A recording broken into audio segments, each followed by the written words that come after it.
fermentation is the first flavor development process in chocolate making. This is a fermentation box.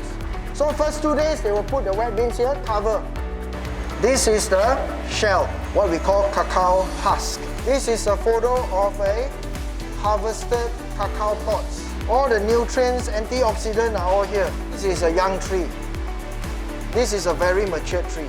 In Malaysia, if you go to the farm, some of the trees are 10, 20 years old. These are where the cacao farms are around the world. There are 3 continents, okay? So with all this invention, it makes it possible to make cacao as a drink, now to a chocolate bar. Now the first process we do is sorting, right?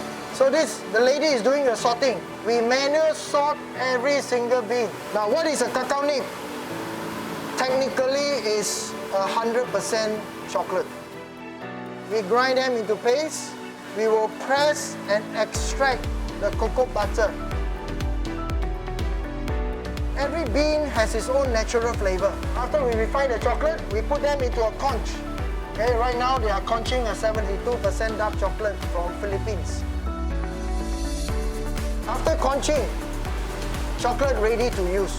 This is an automatic molding line. Right now they are molding some buttons. Now you see chocolate here.